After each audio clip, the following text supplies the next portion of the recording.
వృశ్చిక రాశి. ఈ వృశ్చిక రాశి వాళ్ళకి ఆదాయాలు 2, వ్యయం 14, రాజ్యపూజ్యం 5, అవమానం 3. కానీ అన్ని ఇప్పుడు ఆదాయం అస్సలు ఏమీ లేదు, ఖర్చులు విపరీతంగా ఉన్నాయి. ఖర్చులు విపరీతంగా ఉన్నప్పుడే మనం జాగ్రత్త చేసుకోవాలి. ఎందుకంటే ఖర్చులు అసలు ఆదాయం ఖర్చు పెట్టాలని ఇల్లు కడదామా, వాకిలు కడదామా, పెళ్ళిళ్ళు చేద్దామా అని ఆరాట పడకండి. ఎందుకంటే ఆరాట పడకుండా జాగ్రత్తగా ఉండండి ఈ సంవత్సరం అంతా. ఎందుకంటే ఆదాయం అస్సలు లేదు కాబట్టి ప్రతిదీ కూడా జాగ్రత్తగా చేసుకుంటుండే.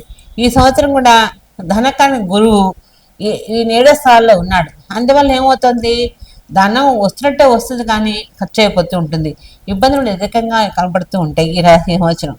ప్రతి ఒక్కళ్ళు కూడా కొంతమంది చేదుడు వాదులుగా ఉంటారు, అప్పులు ఇస్తుంటారు. మనకి అప్పులు ఇచ్చిన వాళ్ళు కూడా మనకి మంచిగానే ఇస్తారు. మనం తీర్చేటప్పుడు మన దగ్గర ఉండాలి కదా. ఈ సంవత్సరం అంతా ఇన్కమ్ అంత లేదు అని బాధపడుతూ ఉంటాం. అందుకే జాగ్రత్తగా ఉండండి. వృశ్చిక రాశి వాళ్ళకి టైం ఫేవర్గా లేనప్పటికి కూడా చిన్న చిన్న ఇబ్బందులు వస్తాయి, వచ్చినా భయపడకుండా హ్యాపీగా ఉండండి ఈ సంవత్సరం. ఈ సంవత్సరం ఉద్యోగులకు అష్టమంలో గురు ప్రభావం అంతగా ఉండదు కాబట్టి చికాకు అధికంగా ఉంటాయి. ఉద్యోగస్తులకి ఉద్యోగ భద్రత తక్కువగా ఉంటుంది.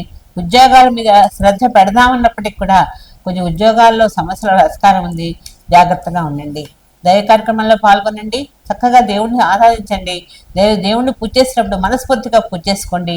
చేసినట్టు ఉద్యోగ సమస్యలు వచ్చినప్పుడే దేవుడిని అధికంగా పూజ చేసుకోవాలి. ఎందుకంటే అందరు చూడండి, బాగున్నప్పుడు ఎవరు దేవుడిని పట్టించుకోరు, బాగున్నప్పుడే దేవుడి మీద కూర్చొని ఎక్కువసేపు పూజలు చేస్తూ ఉంటారు టైం బాగున్నప్పుడే. అందుకని మనం ఎప్పుడు కూడా దైవ అనుగ్రహం ఉంటే మాత్రం ప్రతి పని కూడా అనుగుణంగా అయిపోతుంది, ఇబ్బంది అంటూ ఉంది.